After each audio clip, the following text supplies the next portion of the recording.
Hey everyone, welcome back to another DCS video. In this video, I will go over a cold and dark startup procedure that I have been using for the recently released Mi-24P Hind. The focus is to quickly and efficiently start the Hind using a flow pattern technique that minimizes bouncing around the cockpit. I've organized the video into chapters, so be sure to check out the timestamps in the description below. Let's get started.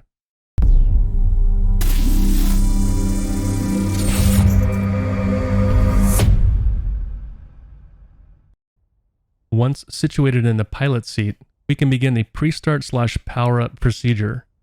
We will begin by moving the left and right battery switches to the on position. Next, we will move over to the left side and move all of these circuit breaker switches to the on or up position. This can be accomplished by left-clicking on this black knob, which will lift the gate upward, moving all the circuit breaker switches to the up position. If you have trouble seeing this handle, you can remove the pilot seat by pressing the backspace key or by left-clicking on the area around the base of the cyclic. Next, we'll move the intercom 1 and 2 switches to the on position. Annunciators test.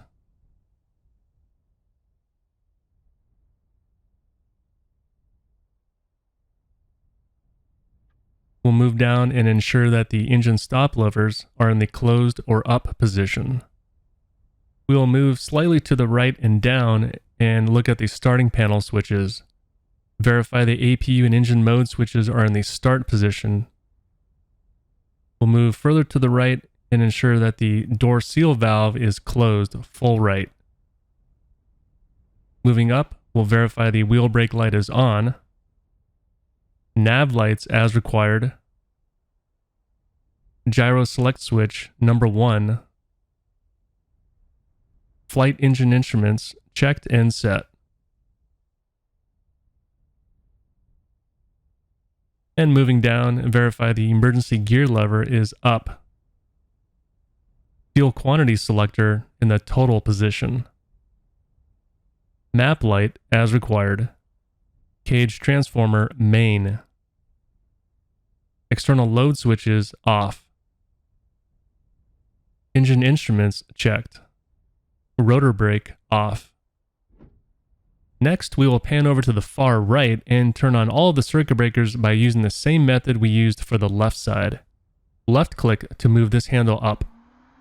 We will move back to the electrical panel, flip the cover on the PT750 inverter, and move the switch on.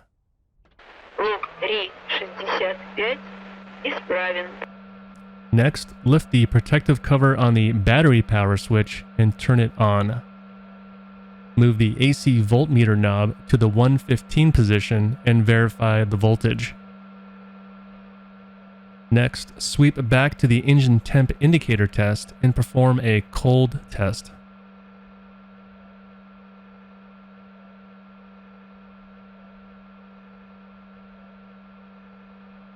Engine vibration test check.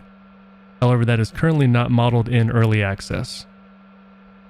Fuel quantity, check all tanks, then move the selector back to total. Back to the left side, pitot heat, check as required. However, that is currently not modeled in early access.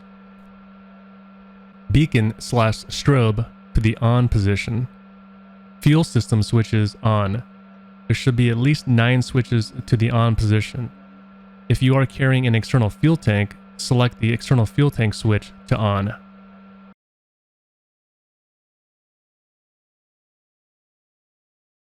And last is the fire detection and squib check. Start by verifying the extinguish/check switch is in the check position. Master switch is on. Sensor test light is on. Next is the sensor check. Move the sensor channel switch to number 1, 2, and 3 and look for the sensor lights to illuminate and the master fire warning light to illuminate, as well as an audible message. Move the sensor channel switch back to the middle position and wait for the audible message to complete. Squib check number 1 and 2, no lights are illuminated. Then move the extinguish/check switch back to extinguish. That concludes the pre-start / power up checklist. We will now move on to the APU and engine start sequence.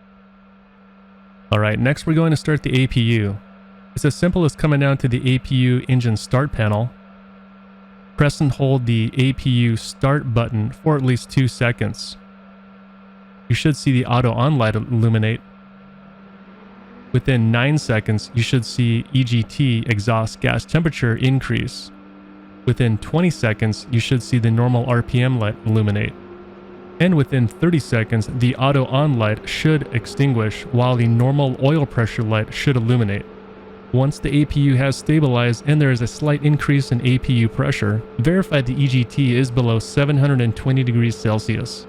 If any of these parameters are not met, including an EGT exceeding 880 degrees Celsius and the illumination of the RPM highlight, press the Stop APU button to shut down the APU. Once the APU is verified up and running, come over to the electrical panel and move the APU generator switch to the on position. Move the voltmeter to the APU gen position to verify the voltage is showing 28 volts. Alternatively, you can use ground power and leave the APU generator offline. I prefer to keep things simple and will use the APU generator. With the APU up and running, we now have the required air pressure and electrical load to start the left and right engines. Start by closing the cockpit hatches. You can do this 2 ways. Left click on the door handle or press Ctrl+C.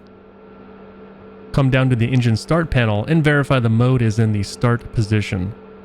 Engine select left or right. We will start with the left engine first.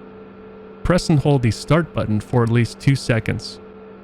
The auto on light will illuminate, followed by the starter on light.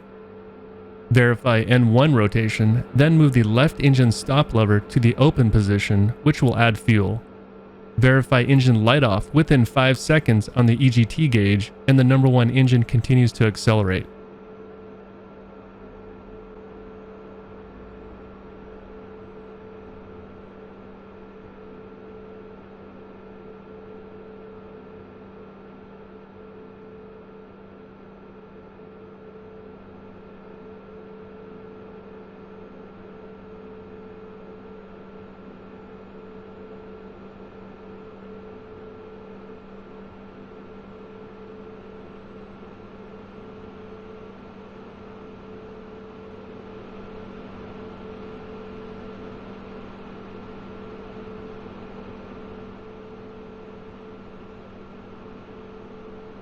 Once the number 1 engine has stabilized in idle, we will use the same procedure for the number 2 right-hand engine. On the engine start panel, select the number 2 right-hand engine. Press and hold the start button for at least 2 seconds. Verify the auto on light illuminates, N1 rotation, then add fuel.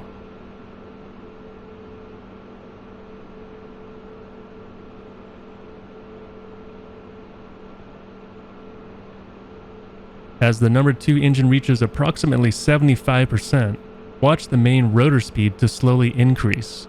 We want to make sure the main rotor speed is between 45 and 65% RPM. It should settle around 62%. Move the dust protector switch to the on position.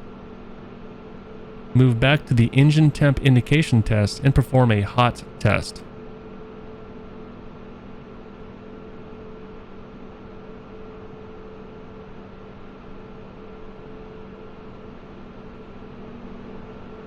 Next, increase the throttle to the full open position by twisting it to the right.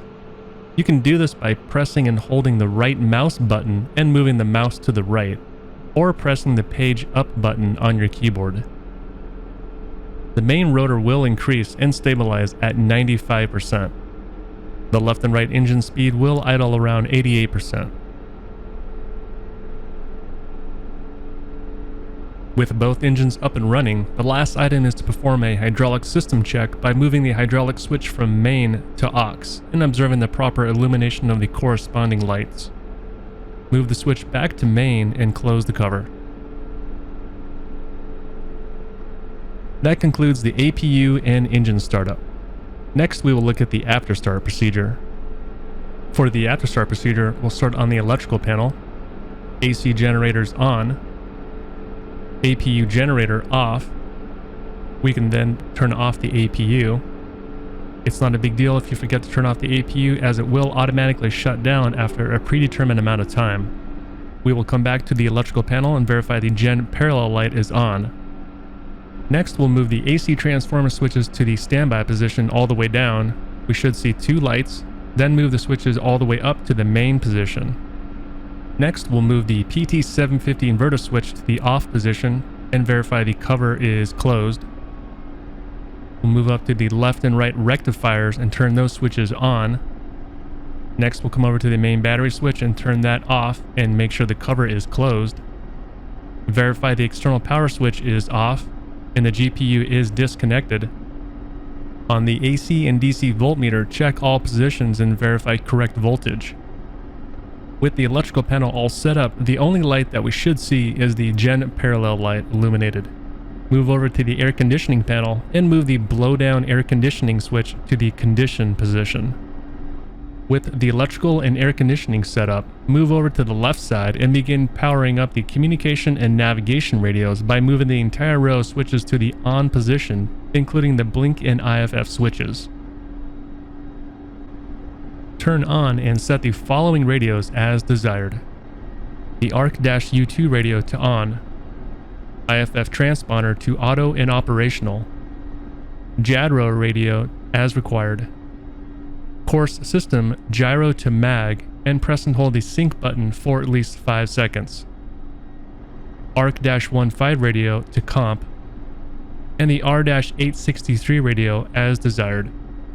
Move the door seal valve to the full left open position and verify the door's sealed green light is illuminated.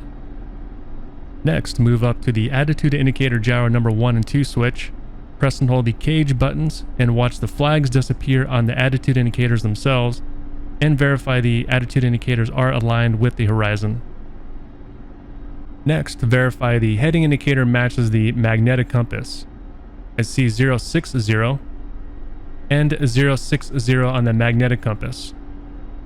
Move down to the autopilot panel and move the adjustable stops /SPUU switch to the on position. Then engage all 4 channels: yaw, roll, pitch, and altitude. You should see 4 green lights illuminated. Then move over to the weapons panel and move the sight power switch to the sight position, if you want a reference point in relation to the horizon. And last but certainly not least, don't forget to turn on your fan. I mean, this is why we are flying the Hind, correct? Well, that completes the cold and dark startup for the Hind in DCS. Let me know if you have any questions. Talk to you all in the next video.